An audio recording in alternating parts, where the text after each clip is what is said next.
Pernah nggak dengar quote kayak gini? Jangan terlalu baik sama orang, nanti dimanfaatin. Benar nggak? Atau kemarin yang lagi viral, dia punya quote, jangan menjadi perban di lukanya seseorang. Karena kalau andaikan lukanya sembuh, perban akan dibuang. Tapi bedanya sama kita orang Islam, mukmin itu nggak demikian. Kita orang mukmin khairun nas anfa'um linnas. Sebaik-baiknya manusia yang paling banyak manfaatnya. Walaupun jadi perban, walaupun kalau kita baik, orang nanti akan manfaatin. Justru memang itu yang kita cari, agar dimanfaatin. Biar apa? Biar dinilai sama Allah menjadi manusia yang baik. Ada satu cerita luar biasa. Saya sampai nangis dengerin ceritanya itu, walaupun saya dengar berkali-kali. Ada suatu dokter. Ini cerita nyata. Dokter ini dia menceritakan pengalamannya. Ada suatu hari kata dia, seorang anak muda, mungkin umurnya sekitar 20 sampai 23 tahunan lah, laki-laki. Dia datang membawa ibunya yang sudah cukup sepuh ke dokter. Dan uniknya, ibunya ini gila, gak waras. Jadi pada saat dia periksa ke dokter itu, ibunya ini memang kayak anak kecil, lari sana sini, baju dokter dipakai, dia naik ke tempat tidurnya dokter itu, dia pakein stetoskopnya dokter, dia cekin. Terus kemudian anaknya tuh sabar aja, dia diamin. Bu, didudukin lagi ibu. Kemudian lewat di TV itu ada gambar Ka'bah. Terus dia bilang, kamu ini penipu, katanya ke anaknya. Janji mau ajak saya ke sana. Kapan kamu ajak saya ke situ? Gak cukup sampai di sana, anaknya diludahin sama dia.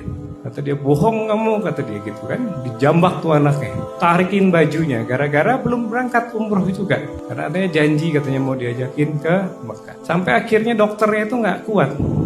Dokternya akhirnya nanya, ini siapa? Kata dokter, kata anaknya ini ibu saya. Tapi kan ibumu nggak waras, gila, kata dia. Kok kamu mau diperlakukan demikian?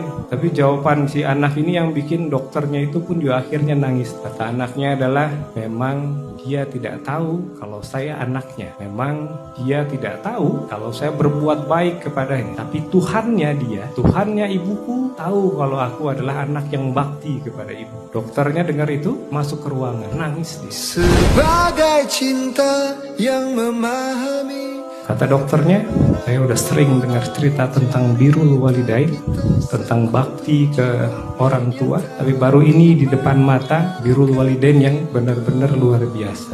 Kita kadang ibu cuma nyuruh belanja doang ke warung, padahal ibunya ngasih kita jajan, ngasih makan, mendidik, membesarkan dan lain-lain. Tapi kita bisa marah tuh sama ibu. Saya mulu yang disuruh, yang lain dong, kakak dong.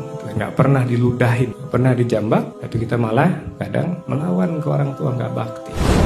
Gak apa-apa ketika kita sudah berbuat baik, mereka tetap marah. Gak apa-apa kalau kita sudah berbuat baik, tetap difitnah. Gak apa-apa kalaupun harus digibah. Malah itu akhirnya menambah kebaikan-kebaikan lain. Jadi jangan ukur sesuatu itu dari penilaian manusia. Karena sesuatu yang pasti bikin kita kecewa adalah berharap daripada manusia. Jadi quote yang tadi, saya akan baik kalau kamu baik, atau jangan terlalu baik kepada manusia kalau enggak kita dimanfaatin, itu bukan quote-nya orang Islam. Quote-nya kita adalah bermanfaat untuk banyak-banyaknya, walaupun setelah berbuat baik difitnah.